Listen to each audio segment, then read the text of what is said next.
Sir నమస్తే అండి.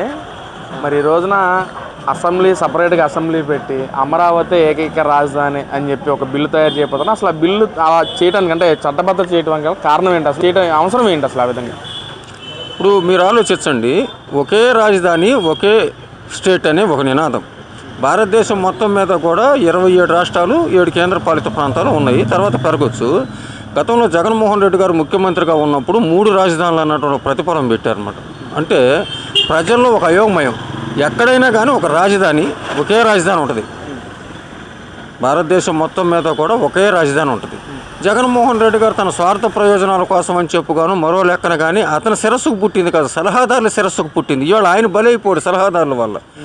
ఇలాంటి సంఘటనలు జరగకూడదని చెప్పి ఆనాడు కాంగ్రెస్ పార్టీ ప్రత్యేక రాష్ట్రం తీసుకొచ్చినప్పుడు చట్టబద్ధత చేయలే.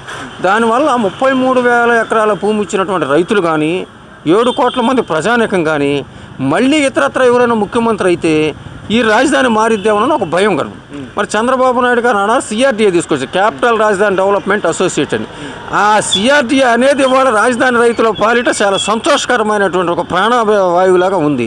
ఆ సిఆర్డీఏ కానీ లేకపోతే జగన్మోహన్ రెడ్డి గారు పూర్తిగా చట్టాన్ని తన చేతిలో తను చేసుకుని అమరావతి రాజధాని అనేది లేదని చెప్పి ఒక భయం సృష్టించేవాడు. ఇది ఒక చారిత్రాత్మకమైనటువంటి అవసరం. ఎందుకంటే ఎవరు ముఖ్యమంత్రి అయినా, ఎవరు ప్రధానమంత్రి అయినా అమరావతి రాజధాని అన్నటువంటి ఒక దృఢ సంకల్పం అనేది భవిష్యత్తులో ఉండాలన్న ఉద్దేశంతో అసెంబ్లీలో పెట్టడం అనేది గతంలో కూడా చెప్పాను నేను. ఎవరైనా ప్రభుత్వం చేస్తే రాజధాని రైతులు అనే వ్యక్తులు ప్రజల కోసం అని చెప్పి 33,000 ఎకరాల భూమి ఇచ్చారు. దేశంలో ఏ రాజధానిలో కూడా రైతులు అలాంటి భూమి ఇవ్వలేదు. అలాంటి సందర్భంలో రాజధాని అనేది ఆంధ్రప్రదేశ్ రాష్ట్రంలో ఉన్నటువంటి ప్రజలందరికీ ఉపయోగపడేది. కాబట్టి ఇలాంటి విషయం పట్ల పక్కన కూటమి ప్రభుత్వ నాయకులేమో అమరావతి ఏకైక రాజధాని అని చెప్పి బిల్లు తీసుకురాబోతున్నారు. కానీ ఇటు పక్కన వైసీపీ నాయకులేమో సజ్జల రామకృష్ణారెడ్డి అసలు అమరావతిలో డెవలప్మెంట్ ఏమీ జరగట్లేదు, అలాంటి చోట ఇంకా రాజధాని దేనికి, అసలు జరిగేవి పనులు కూడా బయటికి చెప్పలేకపోతున్నాడు చంద్రబాబు, మొత్తం డబ్బులు మొత్తం ఎవరి అకౌంట్లోకి వెళ్తున్నాయని చెప్పి కూడా సజ్జల రామకృష్ణారెడ్డి గారు మాట్లాడుతున్నారు. మరి ప్రజాస్వామ్యంలో ప్రతిపక్ష పార్టీగా వాళ్ళకి 11 సీట్లు ఉన్నాయి. సజ్జల రామకృష్ణారెడ్డి గారికి కూడా మీడియా పట్ల అవగాహన ఉంది. అతనికి కారు ఉంది. వెళ్ళి పీడబ్ల్యూడీ వర్క్షాప్ దగ్గర నుంచి మొదలుకొని దొండపాడు సీడీ యాక్సెస్ రోడ్డు వరకు 33,000 ఎకరాల భూములు ఎక్కడ కన్స్ట్రక్షన్ అన్నది జరగకుండా ఆగిపోయిందేమో వెళ్ళి చూడమని చెప్పండి. దాంట్లో తప్పేముంది? ఆయనకు కూడా ఉంది కదా ప్రతిపక్షం. గతంలో చంద్రబాబు నాయుడు గారు ముఖ్యమంత్రిగా, గతంలో జగన్మోహన్ రెడ్డి గారు ముఖ్యమంత్రిగా ఉన్నప్పుడు ఆయన సలహాదారులుగా చేశారు. సలహాదారులుగా మీరు కూడా వెళ్ళి మాట్లాడే అవకాశం ఉంది. మీరు అసెంబ్లీలోకి వెళ్ళి మాట్లాడితే మీకు ఎలాంటి సప్లిమెంటరీ ఇస్తారో, అంతేగాని అసెంబ్లీలోకి వెళ్లకుండా బయట కూర్చొని మాట్లాడమా, అది కరెక్ట్ కాదండి. అమరావతి రాజధానిలో చట్టం చేయటం అనేది 7 కోట్ల మంది ప్రజానీకం ఒక చారిత్రాత్మకమైన నిర్ణయం తీసుకున్నారు. కాబట్టి ఇది పార్లమెంట్లో తప్పకుండా బిల్లు పాస్ అయింది. ఆంధ్రప్రదేశ్ రాజధానిలో ఉన్న ప్రతి రైతులు ఒక పండగ వాతావరణంలో గర్వపడతారని చెప్తున్నారు. అసలు అమరావతిలో అసలు ఏం జరుగుతుందో ప్రపంచానికి అసలు చెప్పలేకపోతున్నాడు చంద్రబాబు. రాజధాని ముసుగులో 1,000 కోట్లు దోచుకుంటున్నాడు చంద్రబాబు అని చెప్పి మాట్లాడుతున్నారు. మరి అతనికి చెప్పారంట చంద్రబాబు నాయుడు గారు, సజ్జల రామకృష్ణారెడ్డి గారు చెప్పారు నేనేం చెప్పలేకపోతున్నానని చెప్పి. లేకపోతే అతనికై అతను అంటున్నాడా? సజ్జల రామకృష్ణారెడ్డి గారు చంద్రబాబు నాయుడు గారు కల్లో కనపడి చెప్పారా, లేదా సజ్జల రామకృష్ణారెడ్డి గారు అట్లా ఊహించుకుంటున్నారా? అతను స్వార్థ ప్రయోజనాల కోసం అని జగన్మోహన్ రెడ్డి గారిని బలిపశువుని చేశారు సలహాదారులు. కొంతమంది, ఒక సలహాదారేమో సేంద్రియ ఎరువులు పెట్టుకొని వ్యవసాయం చేస్తున్నాడు, ఒక సలహాదారేమో మద్యం కుంభకోణాలు ఎక్కడ ఇరుక్కుంటాను అనవసరంగా జగన్మోహన్ రెడ్డి గారిని బలి చేసి మళ్ళీ ఇబ్బంది పెట్టాలని చూడటం కాదు. సజ్జల రామకృష్ణారెడ్డి గారు వెళ్ళి చూసుకోమని చెప్పండి. రాజధానిలో భూములు జరుగుతున్నాయో లేదో, అభివృద్ధి జరుగుతుందో లేదన్న సిఆర్డీఏ భవనం కానీ, బ్యాంకు భవనాలు కానీ, ఏ ఏరియాలో చూసినా, ఏ మారుమూల ప్రాంతంలో చూసినా పొక్లైన్లో జేసీపీలు తీసుకొచ్చి ఆర్ట్మిక్సర్తో వర్క్ జరుగుతున్నమాట వాస్తవం. దాన్ని కూడా బ్లాక్మెయిల్ చేసేసి మళ్ళీ పబ్బం కట్టుకోపోలు వైనాట్ 175 అని జగన్మోహన్ రెడ్డి గారిని మాత్రం దయచేసి సజ్జల రామకృష్ణారెడ్డి గారు తప్పుదోవ పట్టించొద్దని చెబుతుంది. అంటే సార్ మనం చూసుకున్నట్లయితే దేశంలో, అంటే మన భారతదేశంలో ఎక్కడా లేని విధంగా చట్టబద్ధత చేయటం, మన 28 రాష్ట్రాల్లో కూడా ఎక్కడ లేని విధంగా మన రాష్ట్రంలో అలా చేయటం ఎంతవరకు, ఎలా ఏం చేస్తారు? వాస్తవం చెప్పాలంటేనండి, గతంలో వైసీపీ గవర్నమెంట్లో ఉన్నప్పుడు జగన్మోహన్ రెడ్డి గారు ఈ రాజధాని విషయంలో అయోమయం సృష్టించారు. మామిడికాయలు కాస్తాయి అంటే నూజివీడి రాజధాని, చేపలు పండుతాయి అంటే కైకులూరేమో ఫిష్ రాజధాని, అలాగే ఇంకొక రాజధాని అనేటప్పటికి ఎవరికైనా ఒకటే ఉంటుంది. 3 రాజధానులు అన్నప్పుడు 3 ముఖ్యమంత్రులు చేయలేదు కదా జగన్మోహన్ రెడ్డి గారు. మీరు ఆలోచించండి, రాజధాని అనేది ఒకటే ఉండాలన్నటువంటి ఏకైక నినాదం. కర్ణాటక రాజధాని బెంగళూరు, కేరళ రాజధాని తిరువనంతపురం, అస్సాం రాజధాని గౌహతి, రాజస్థాన్ రాజధాని జైపూర్, మధ్యప్రదేశ్ రాజధాని అట్లా ఆంధ్రప్రదేశ్ రాజధాని అమరావతి అనేది ఒక చారిత్రాత్మక ఒకే మాట. అంటే ఇక్కడ చంద్రబాబు నాయుడుకి అమరావతిని డెవలప్ చేయకపోగా గతంలో నేను చేసిన డెవలప్మెంట్ని చంద్రబాబు తన అకౌంట్లో వేసుకుంటున్నాడు. అసలు విశాఖని రూపకల్పన చేసిన నాయకుడు ఎవరైనా ఉన్నారంటే జగన్మోహన్ రెడ్డి అని చెప్పి కూడా మాట్లాడుతున్నారు. మరి ఏదో ప్రతిపక్షంగా బయట మాట్లాడతారు కానీ సారు, గత 5 సంవత్సరాల కాలంలో జగన్మోహన్ రెడ్డి గారు రాజధాని విషయంలో గుప్పిడి మట్టేశారండి. మీరు వాళ్ళ అంతరాత్మ కూడా తెలుసు, నేను వ్యక్తిగతంగా మాట్లాడతలేదు. రాజధాని విషయం పట్ల పూర్తిగా కూడా విష ప్రచారం చేసినటువంటిది ఆనాడు ప్రభుత్వం. మీరు రాజధాని చేస్తుంటే ప్రజలకు ఒక విశ్వాసం ఉండేది. మీరు అసలు రాజధాని డెవలప్మెంట్ చేయకుండా 3 రాజధానులు అని చెప్పి ఋషికొండ ప్యాలెస్ని డెవలప్మెంట్ చేసినంత ఈజీ కాదు కదా రాజధాని కడతాం. ఒక చిన్న ఇల్లు కట్టాలంటేనే కొన్ని సంవత్సరాలు పడుతుంది. 33,000 ఎకరాల రాజధాని కట్టడం అంటే మీరు మీడియా, ప్రజలకు ప్రభుత్వానికి మధ్య వరద మీడియా, మీరు కూడా వెళ్ళి చూడండి.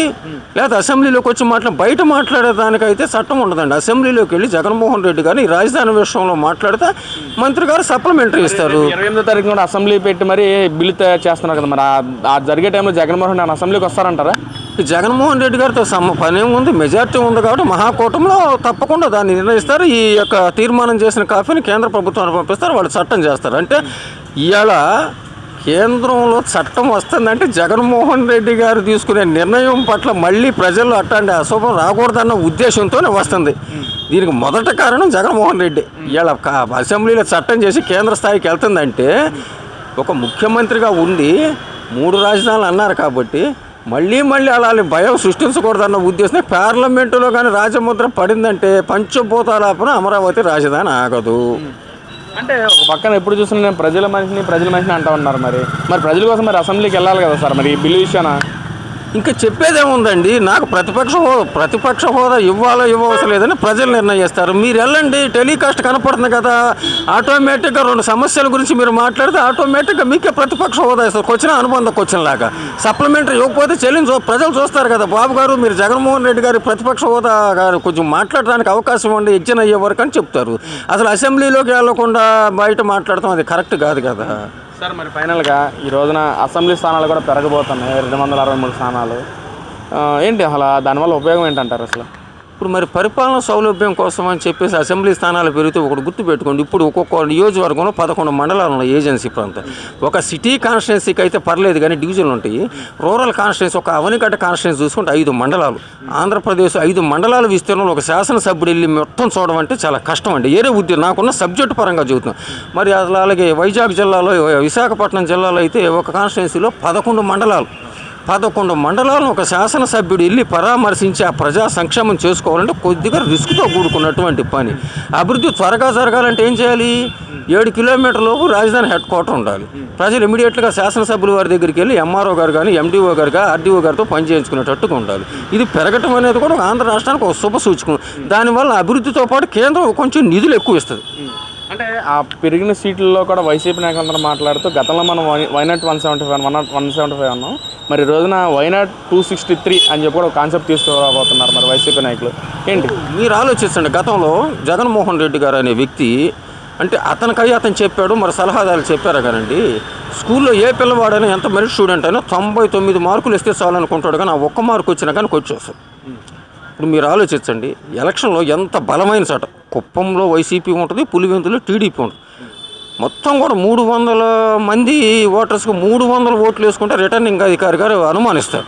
అసలు ఊరన్న తర్వాత చెట్టు పుట్ట వాగు వంక ఉండకుండా ఎక్కడ ఉండదు కదా. మరి ఆ జగన్మోహన్ రెడ్డి గారికి ఆ సజ్జల రామకృష్ణారెడ్డి గారు ఇచ్చినటువంటి సలహా ఏమో కానీ అది కరెక్ట్ కాదండి. ఎక్కడైనా ప్రతిపక్షం ఉంటుంది, అధికార పార్టీ ఉంటుంది.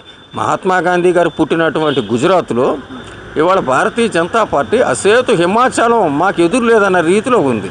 అలాగే భారతీయ జనతా పార్టీని సృష్టించినటువంటి శ్యాంప్రసాద్ ముఖర్జీ గారు జన్మించినటువంటి బెంగాల్లో భారతీయ జనతా పార్టీకి ఛాన్స్ లేదు. అలాంటి సందర్భంలో వాళ్ళు అవుతాయి. అలాంటి ముందు చూపు లేకుండా జగన్మోహన్ రెడ్డి గారు వైనాట్ 175 అన్నారు. వైనాట్ 175 అంటే ఎట్లా వస్తాయి? మీరు ఇప్పుడేమో మీ ఈవీఎంలు ట్యాంపరింగ్ చేశారని మీరు చెబుతున్నారు. మీరంతా కలిసి ఏకమై నన్ను ఓడించారన్నారు. అంటే జగన్మోహన్ రెడ్డి గారిని ఓడించడానికి వీళ్ళంతా ఏకమవ్వాల్సిన పని. మీరు ప్రజా వ్యతిరేక పరిపాలన చేస్తున్నారు కాబట్టి ప్రజల్లో వ్యతిరేకత వచ్చింది కాబట్టి ప్రత్యేకంగా ఇతర రాష్ట్రాల నుంచి ఎవరు రాలా. ఆంధ్రప్రదేశ్లో ఉన్నటువంటి ప్రజలంతా కలిసి మహాకూటమి అంటే ఒక తెలుగుదేశం పార్టీయో, ఒక జనసేన పార్టీయో, ఒక బీజేపీలో కాదు, 7 కోట్ల మంది ప్రజానీకం వల్ల నష్టపోయినటువంటి ప్రజలందరూ కూడా కూటమిగా ఏర్పడి జగన్మోహన్ రెడ్డి గారు ఓటమి కారణమయ్యారు. అది నాకు తెలిసిన విషయం.